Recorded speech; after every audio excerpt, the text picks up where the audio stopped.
అందరికీ నమస్కారం. కూన్సెట్ శ్రీనివాస్ ఛానల్ నుండి స్వాగతం. ఫస్ట్ టైం చూసినట్టయితే సబ్స్క్రైబ్ చేసుకొని బెల్ సింబల్ ప్రెస్ చేయండి. అలాగే మన ఛానల్లో 1500 పైగా వీడియోలు ఉంటాయి. మీరు చూస్తే మీ ప్రాబ్లమ్స్ అనేవి సాల్వ్ అవుతాయి. అలాగే ప్రాబ్లంలో పడకుండా సేవ్ అవుతారు. మెయిన్ ఏంటంటే మీ సమస్య రాకుండానే బెటర్ దాన్ క్యూర్ అని చెప్పేసి ఒక సామెత ఉంది. అలా మీరు సమస్య రాకుండానే మీరు సాల్వ్ చేసుకోగలుగుతారు. అందుకే చూడమంటాను. చాలా మంచి ఛానల్ని ఆదరించండి. నేను ఈరోజు ఒక ముఖ్యమైన విషయం ఏంటంటే, హెబియస్ కార్పస్ రిట్టు పశువులపై మొట్టమొదట ఏపీ హైకోర్టులో నమోదైంది. మీకు కొద్ది కన్ఫ్యూజ్ అవుతుంది. హెబియస్ కార్పస్ రిట్ అనేటువంటిది గురించి, రిట్ల గురించి మీకు చెప్పాను. హెబియస్ కార్పస్ అంటే ఏంటి, మాండమస్ అంటే ఏంటి, ఇవన్నీ ఒక్కొక్క వీడియో ఒక్కొక్క రిట్ గురించి చెప్పాను.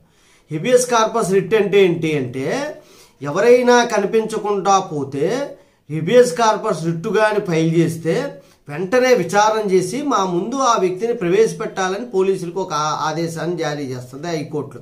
హైకోర్టు, సుప్రీంకోర్టులకు మాత్రమే ఈ రిట్లు ఫైల్ చేసే అధికారం ఉంది. దాని గురించి కూడా మీకు పూర్తి వివరాలనేవి వీడియో పెట్టాను. ఈరోజు బాగానే ఉంది, వ్యక్తి కనిపించకపోతే హెబియస్ కార్పస్ రిట్ వేస్తారని. ఇప్పుడు ఏమైతే పశువులు కనిపించలేదని ఒక ఆయన రిట్ పేరు చేశాడు. పశువులు కనిపించకపోవడం ఏంటి అని మీరు కన్ఫ్యూజ్ అవ్వద్దు. పశువులు కనిపించలేదు అని చెప్పేసి భవానీపురం పోలీస్ స్టేషన్ ఏదైతే విజయవాడలో ఉందో వాళ్ళని రెస్పాండెంట్స్గా చూపిస్తూ రిట్ పిటిషన్ ఫైల్ చేస్తే హైకోర్టు చాలా సీరియస్ అయ్యి పశువుల్ని అంటే గోవుల్ని ఏం చేశారు అని చెప్పి చాలా తీవ్రంగా స్పందించింది. ఏం జరిగింది అంటే, భవానీపురం పోలీస్ లిమిట్స్లో పశువుల్ని తరలిస్తున్నటువంటి లారీల్ని అడ్డుకొని వాళ్ళకి పోలీసులకి అప్పచెప్పారు గో సంరక్షణ సమితి వాళ్ళు. అందులో 195 పశువులు ఉన్నాయి. ఇంకా కొంతమంది వ్యక్తులు ఉన్నారు, తీసుకెళ్లే వ్యక్తులు. వీళ్ళందరినీ కూడా పట్టుకున్నారు. వాళ్ళపై కేసులు నమోదు చేయాలి. పశువుల్ని గో సంరక్షణ సమితికి అప్పచెప్పాలి. ఎక్కడైనా సరే దాని తాలూకా ఆశ్రమాలు ఉంటే వాటిని తరలిస్తాం. తర్వాత ఎవరో క్లెయిమ్ చేసుకుంటే ఆధారాలు తీసుకొస్తే వాళ్ళు పట్టుకెళ్తారు. ఇలాంటివి చేయాలనుకున్నప్పుడు ఏం చేశారంటే, ఇలా చేయకుండా పశువుల్ని వదిలేశారు. అలాగే వాళ్ళ మీద కేసు పెట్టకుండా వాళ్ళని వదిలేశారు. అప్పుడు గో సంరక్షణ సమితి వాళ్ళు ఏం చేశారంటే, డైరెక్ట్గా హైకోర్టుకి వెళ్ళి writ petition, habeas corpus writ petition అనేటువంటిది ఫైల్ చేశారు. ఫైల్ చేస్తే ఇమీడియట్గా హైకోర్టు స్పందించి చాలా తీవ్రంగా జస్టిస్ దుర్గా ప్రసాద్, సుమతా గారు చాలా సీరియస్ అయ్యి ఒక ఆర్డర్ని పాస్ చేశారు.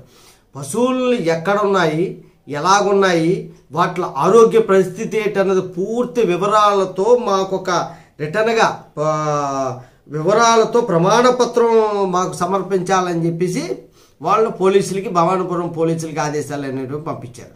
అంటే మనిషికి ఎంత విలువ ఇస్తామో పశువులకు కూడా అంతే విలువిస్తూ చట్టాలు చేసాయి. మనకున్నవి చట్టాలు, కొత్తగా పెట్టుకున్నవి కాదు. జంతువులపై క్రూరత్వ నిరోధక చట్టం 1960లో చేసుకున్నాం. ఏపీ గోహత్య నిషేధిక చట్టం ఉందంటే జంతు సంరక్షణ చట్టం 1977లో చేసుకున్నాం. ఏపీలో చేసుకున్నాం. ఏపీ చట్టాలు, ఇలాంటి చట్టాలని అమలు చేయవలసిన బాధ్యత ప్రతి ఒక్కరి మీద ఉంది. కాబట్టి ఇమీడియట్గా స్పందించి వాటి మీద చర్యలు తీసుకోమని హైకోర్టు ఆదేశాలు చేసింది. అంటే మనుషులకి ఎంత విలువ పశువులకు కూడా, జంతువులకు కూడా అంతే విలువ అంటూ హెబియస్ కార్పస్ రిట్ జంతువుల మీద వేసినప్పటికీ కూడా 195 మంది గోవులు ఏవేయి అని చెప్పి ఇమీడియట్గా హైకోర్టు ఆదేశాలు జారీ చేసిందంటే, జీవరాశులన్నింటినీ కూడా ఒకే రకమైనటువంటి భావంతో చూస్తున్నాయి హైకోర్టు, సుప్రీంకోర్టు అనడానికి ఇదే కేసు ఆధారం. ఈ కేసును అందరికీ షేర్ చేయండి. చాలా మంచి తీర్పు మొట్టమొదట ఏపీ హైకోర్టులో దాఖలైంది కాబట్టి. జై హింద్, భారత మాతాకి జై.